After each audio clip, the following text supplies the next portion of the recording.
Israel, it's me, Red Planet, coming to you once again with another video.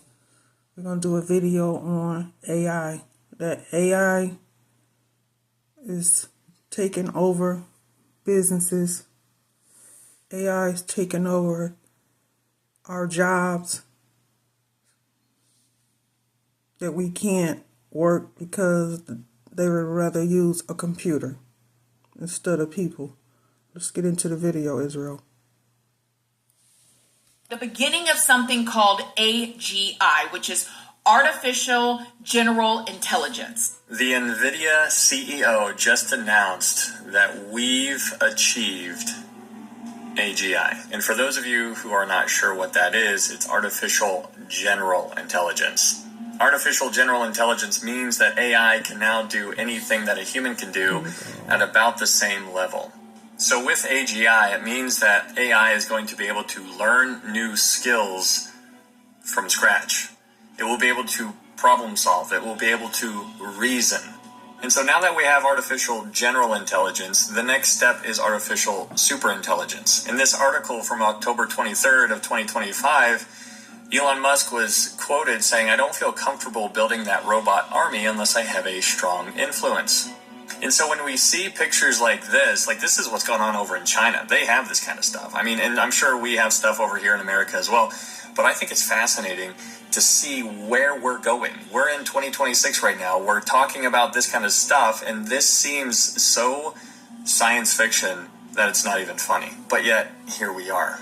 And so my question that I am just pondering in my own mind is, now that we have... So robots and AI is taking over everything, Israel. And they're not going to need us soon. Because they can use the robots or computers to do our jobs.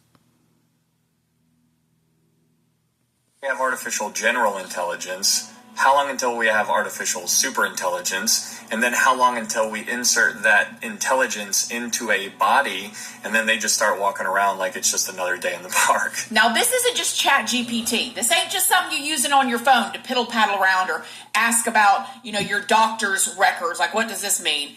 AGI is supposedly capable of thinking and learning and potentially outperforming humans at almost everything. People are like, wow, this is a bit scary. It's completely new territory. I mean, will we still need humans?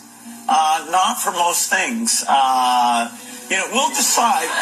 And according to this theory, the public version of AI, like ChatGPT, is years behind what government and corporations are already using. What year do you think we'll have a superintelligence? I don't know. I mean, that's pure speculation. I think it's very clear, just take a step back, that we had a big breakthrough in the last year, yes. Right, where the LLMs and diffusion models basically reached a scale where they're able to do some pretty interesting things. But then I think the question is what happens from here. And just to paint the two extremes, on one side, it's like, okay, we just had one breakthrough. If we just have like another breakthrough like that, or maybe two, then we could have something that's truly crazy. And come on, listen, you guys, we know that doesn't seem like a theory. Anything that gets released to us to be used or to know about has been being used for a long, long, long time behind the scenes. Anyways, some people believe that the versions of AI that we, the public, are able to use right now are just the soft launch of what is to come. Basically to get us used to it or desensitize us to it.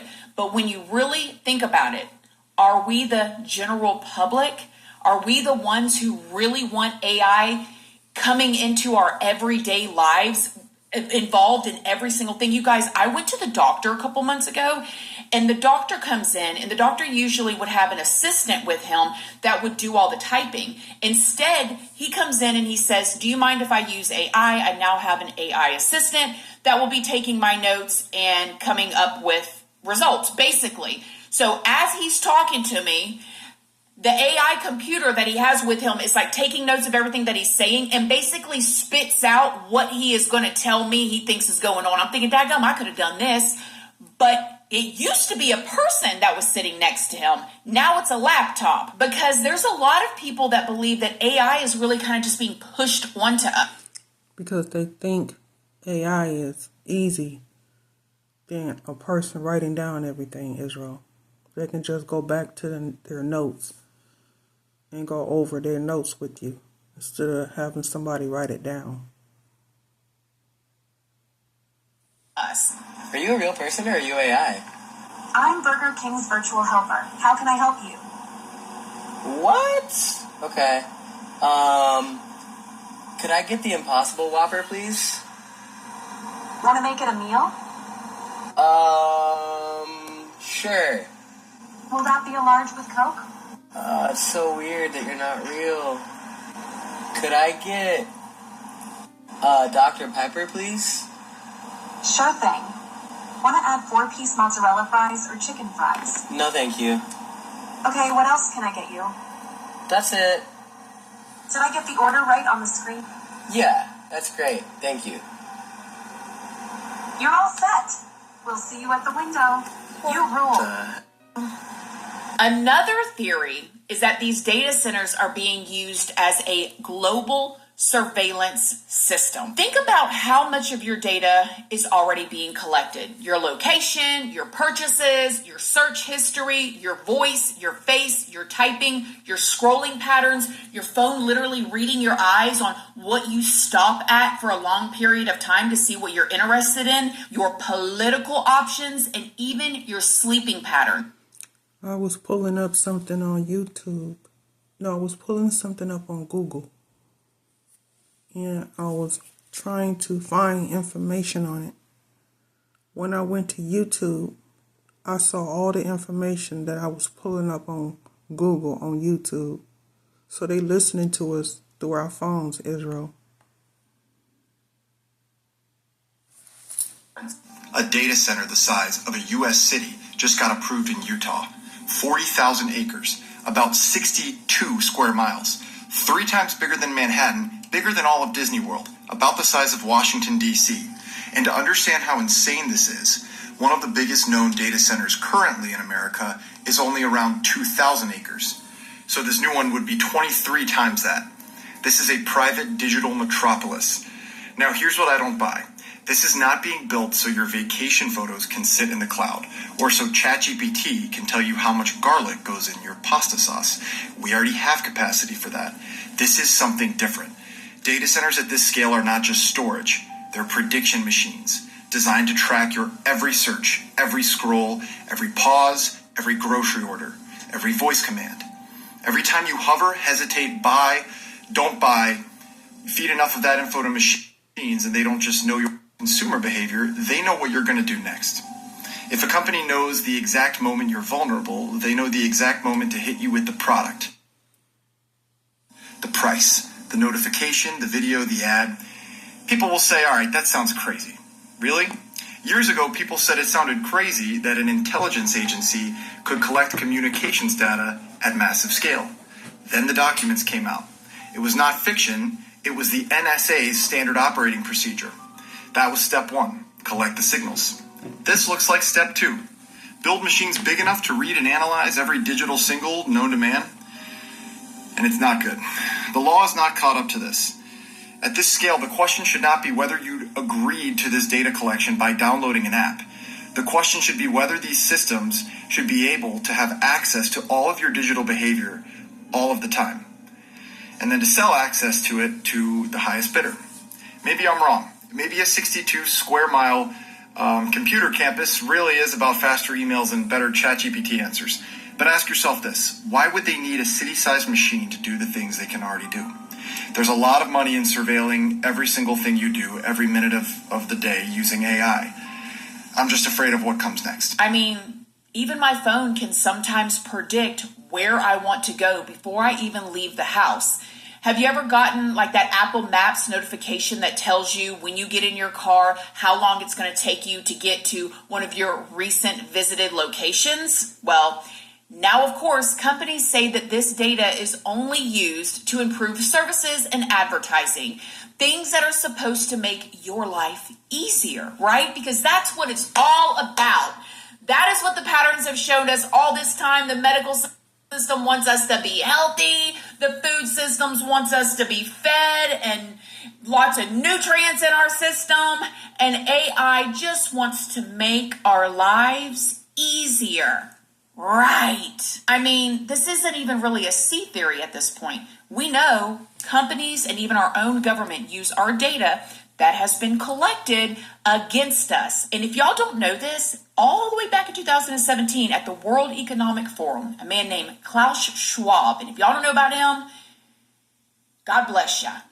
The World Economic Forum, where people come from, the leaders from every country all over the world go there and they meet about what is going to happen globally. Well, Klaus Schwab basically said that eventually we won't even need to have elections anymore because the systems will be able to predict what we want for us. Digital technologies mainly have an analytical power. Now we go into a predictive power, and we have seen the first examples, and your company very much involved into it. But then the next step could be to go into prescriptive mode, which means you do not even have to have elections anymore because you can already predict, and afterwards you can say, why do we need elections? Because we know what the result will be. And y'all, that is creepy. Do you hear me?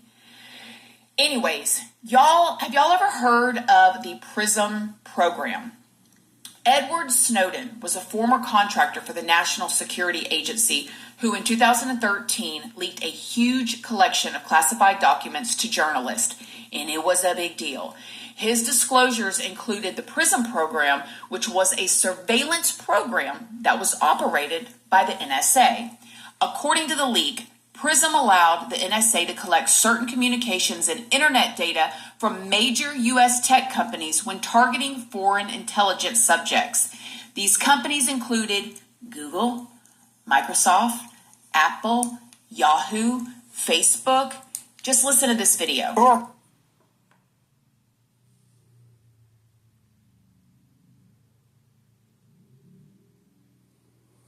If you need to lose that cortisol belly, do these 5 Tai Chi moves every morning for 2 minutes each.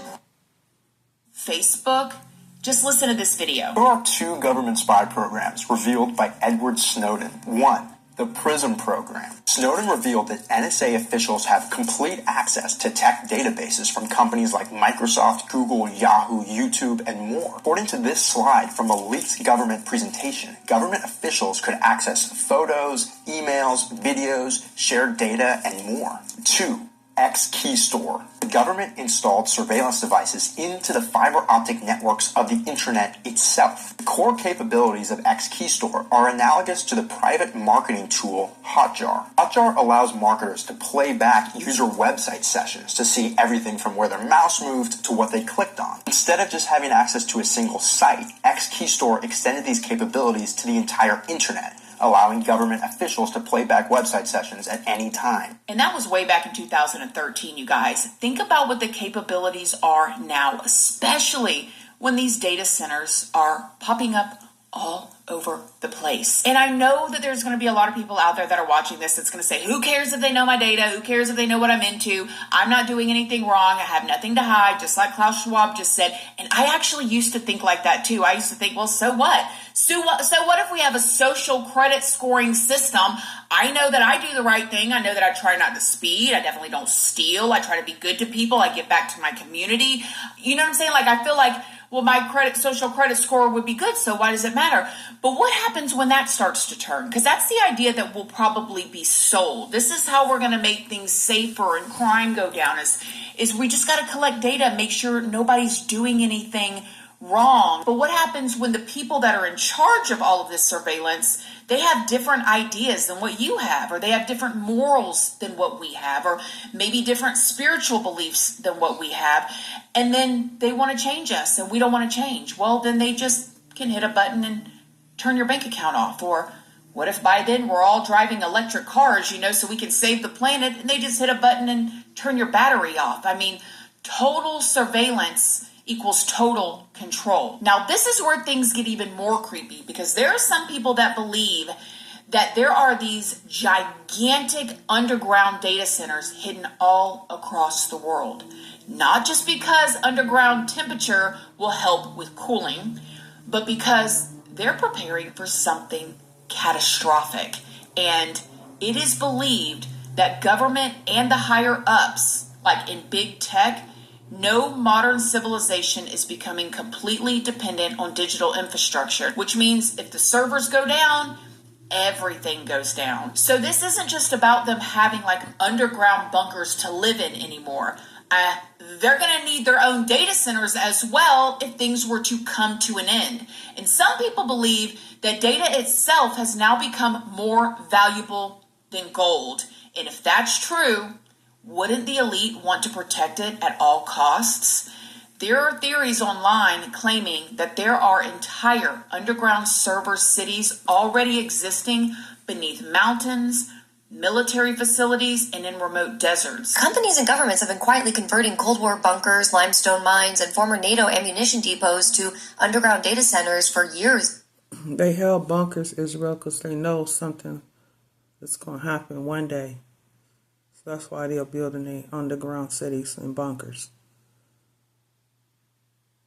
Now, Iron Mountain, which is probably one of the most famous ones, is a 330,000 square foot facility in Pennsylvania inside a limestone mine, 220 feet underground. There's a former RAF nuclear bunker in Kent, England, running servers 100 feet below otherwise grassy fields. I've talked about Oracle's underground data centers in Jerusalem that are 9 stories underground. In Switzerland, there are 2 nuke-proof military bunkers in the Alps that are some of Europe's most secure data storage facilities, cooled by water from an underground glacial lake. Honestly, it's not a bad use of those facilities, because if you think about it, building underground costs roughly double what it would to build above ground. So around $2,000 per square foot compared to the $1,000 above ground, with a full running facility approximately costing around $300 million and taking over 3 years to build. And the genius in using these Cold War bunkers is that they were already built with Faraday caging embedded in their walls, which is this electromagnetic shielding which blocks EMPs, contains signal signatures, and prevents the kind of electronic interface that could take down an above-ground infrastructure during a conflict. And so when you look at these drone strikes in Bahrain, right, and you ask what the logical response for a government that needs AI infrastructure to survive a conflict is, the answer is exactly what we're already seeing in these converted bunkers and limestone mines. Now think about this. How much energy do these data centers actually use? Some of these facilities use as much energy as small cities. We do not want an AI data center. We don't want any of it. New Jersey is extremely upset right now because we're feeling the brunt of data centers, and your state could be next.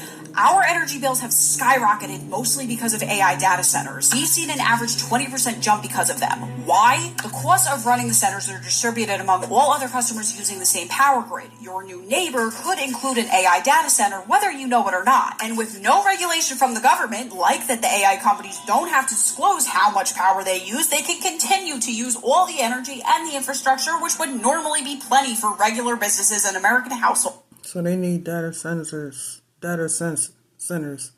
to control what we say and what we do, where we go. They want to keep track on everything, Israel, how much we spend, everything. Not these massive energy suckers. Some energy companies and even states make deals with AI companies to give them lower rates on energy costs or infrastructure to attract them. Now, the town of Monroe, New Jersey heard loud and clear from its citizens and is looking to ban data centers from the area entirely. We should all be trying to do what New Brunswick did. They canceled it! Hey, she's our baby, not a toy. Say what? They canceled it! But if they aren't banned, AI companies should be paying for their energy use. If they're supposedly bringing in all this business and are so great for the economy, they have the money to pay for all the energy they're using. They use the most energy, so why aren't they paying for their fair share? And not only that, but these future AI systems are expected to use increasingly more and more energy as these systems get smarter and smarter. Power and electricity are obviously not unlimited resources. So how will these facilities or centers have enough power to keep them up and running? I mean, will these facilities have priority over the towns that they're in? Because the people who live there are suffering so that these data centers can stay up and running. Hey, my name is Ansley. I wanted to come out here and show you guys firsthand what is happening in Coweta County, Georgia. Here in Coweta County, Georgia, Georgia Power is forcibly taking people's homes, okay? They have no choice in this matter. As you can see behind me, these are the power lines, and this is my childhood home. My childhood home is being taken by Georgia Power. They are going to bulldoze this entire property to the ground. We don't have a choice in this. They are going to be expanding these power lines. Why? For the data centers. All of this is for the data centers. And you may think this might not affect you personally, but what happens when they come for your house next? Hey, you guys, it's Ansley Brown on the fight to save my mom's house from eminent domain. Here I am today with another mother and a homeowner who this is affecting. What is it taking from her? Look behind me. It's taking this entire backyard, the pool and everything. Tell us about it.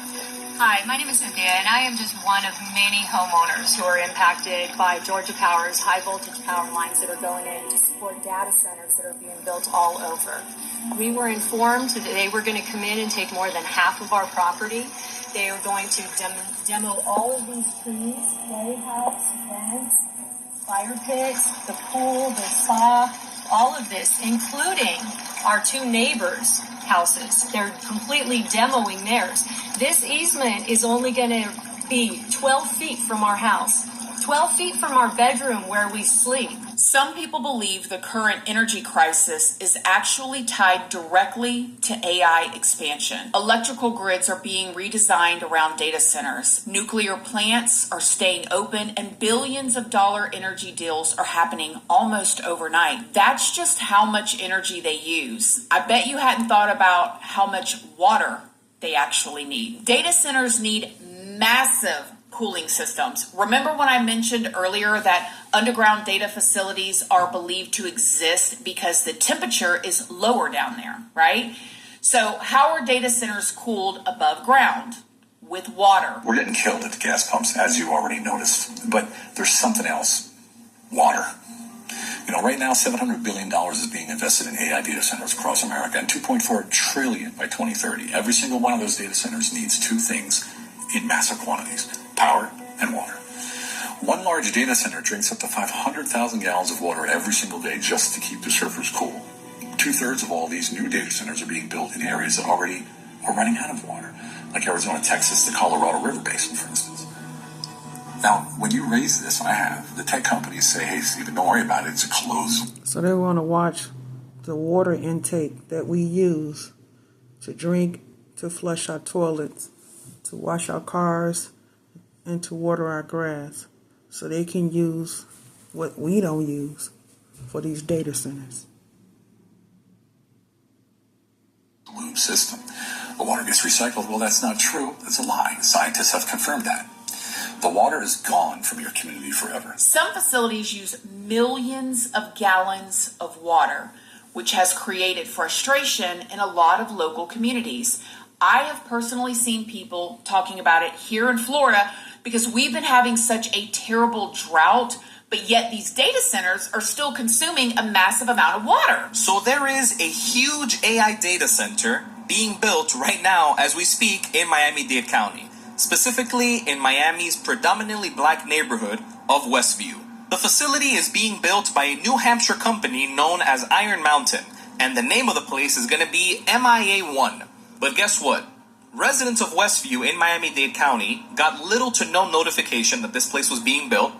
They went to County Commissioner Marlene Bastien here in Miami-Dade County, who represents the area where this place is being built, with questions about, hey, you do know that these AI data centers are being built in predominantly black, poor, rural communities across the U.S., and they're bringing with them pollution, they're draining the water supply, polluting the water supply, polluting the air quality of the area, they're increasing electricity costs for people. What do you have to say about all those things? They've received no response, no meaningful response whatsoever. But of course, Miami-Dade County's government is saying, oh, this is a huge $150 million investment in Miami-Dade's tech revolution, right? And that they're going to provide 30 jobs with an average salary of at least $71,000. 30 jobs in a community with thousands of residents? I don't think that's the best trade-off, right? Yet us normal people are being asked to conserve as much water as we can because our state has literally been on fire for the last month. Florida is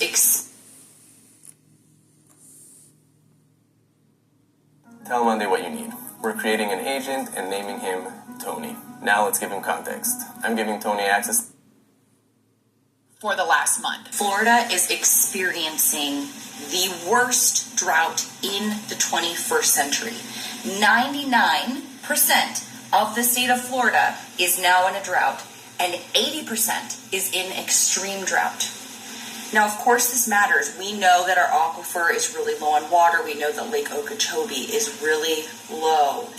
But the big thing that we also need to be talking about and focusing on is the fact that AI data centers are still being pushed to open in the state of Florida. So even with all of this, why are government and corporations acting like AI infrastructure is suddenly more important than anything else? Well, if you listen to how the elite talk about AI, you'll really start to get spooked. It's almost like they worship it. They say things like it will change humanity forever and it could solve all of our problems. Potential positive path is so good that it will force us to rethink how should we use our time. You know, you can almost call it a new religion or a new philosophy of, okay, how do we stay connected with each other, not addicted to these things that will make video games look like nothing in terms of the attractiveness of spending time on them. So it's fascinating that the issues of, disease and enough food, of climate, and things go well, those will largely become solved problems. I mean, I don't know about y'all, but most people don't want AI to come and solve all their problems. They just want cheaper gas prices. They want housing prices to go down. They want the federal loan rate to go down so they can afford housing. They want to buy their first home or buy a home. They want to feed their families food that is not laced with all kind of chemicals. I mean, it doesn't really seem like people are out begging for AI, but what do I know? There's this theory out there that data centers will eventually become modern day temples and that they will be worshipped like our current God is. Because without them, in a world controlled by them, we won't be able to exist as the human race. If that becomes the case, then could they become humanity's biggest threat? This is when AI and their data centers start to sound more like the beginning of a new form of power entirely. If you were to ask me the most existential threat to human existence today, my answer would be AI, without hesitation. We are going to die because of AI. There are 3 different stories about this that highlight this issue. Number 1, in Georgia, there was a data center owned by BlackRock. This data center wasn't getting enough water for their liking, so they installed multiple industrial strength pumps to bring in more water without informing anyone, including the utility provider. So much water was being pumped in that water pressure dropped across the entire area, and so people started having to ration their water while it was investigated. And then when it was found out that this data center was stealing water from the American people, they weren't even fined for that, because customer service is paramount when you're dealing with billionaires and their private equity data centers. Number 2, in Utah, it was just greenlit for a new data center to be constructed in the state that is twice the size of the city of Manhattan. And finally, third, in Nevada, there is a story emerging that a utility provider in Nevada is going to stop providing electricity to homes next year. They are informing Lake Tahoe residents to go find another utility provider because they have to prioritize the data centers in the area over everyday people. With all of that in mind, now consider how valuable these data centers are or could be. Could that be why billionaires are buying them all up? I mean, think about it. Whoever owns the most data centers will have a major strategic advantage, especially if AI continues to be integrated into almost every single aspect of our lives. I mean, Microsoft has spent over $80 billion, Amazon over $100 billion, Google over $100 million, and Meta over $100 billion, and the list goes on and on and on. I mean, annual global data centers investment is quickly approaching $1 trillion. Now keep all of this in mind while I tell you what the official story is. Okay, so this is the official story. All of that was just theories and alleged and just us probably thinking like, come on, these guys are on our side here. Hello. Well, supposedly data centers are simply physical facilities used to store and process digital information. Okay. Every time you stream a movie, every time you upload that photo of your puppy dog onto Facebook, every time you send an email, use ChatGPT, search something on Google, or save something to the cloud, to your iCloud. So instead of using cameras, they just use the data centers to watch everything that we do, Israel. So they're not going to need cameras. They're just going to use the data centers to do it. That data has to be physically stored somewhere. And when I heard that, I thought, daggum, it kind of feels like these storage units that are popping up all over the place. Like Americans, we have so much stuff that we fill our houses and our garages or whatever, and then we have to put them in storage units, and we have to too. Like, oh my gosh. And that's the same way they're telling us with the data. I mean, it's just so much data that we're using. Every daggum email, every picture of your kitty cat, every AI video of the horses, we got to store it somewhere. So we're going to have to kick your grandma out of her house that she's been living in for 50 years, make her get rid of all of her farm animals so we can build a building so we can store your old emails that you used to send to your friend when you were 12 years old. Anyways, as our digital abilities continue to grow, more and more data centers are going to be needed. So they say that these facilities are popping up everywhere now because of AI. AI uses massive amounts of computing power, way more than typical internet usage.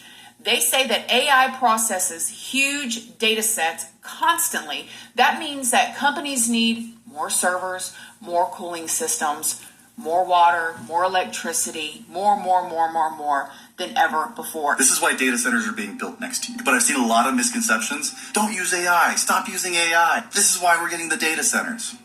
It's not because average people are using AI. So let's jump into it. Let me first break down misconceptions. Kevin O'Leary, for his Salt Lake data center, said that it's going to provide 10,000 jobs. That's not true. That's a lie.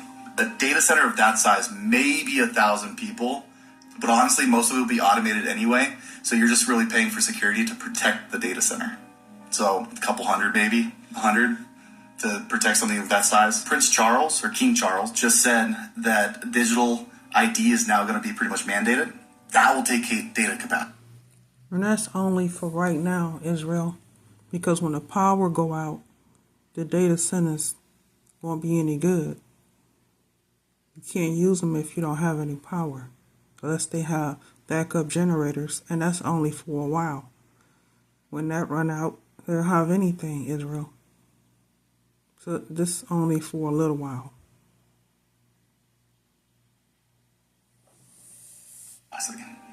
The other big reason is corporations.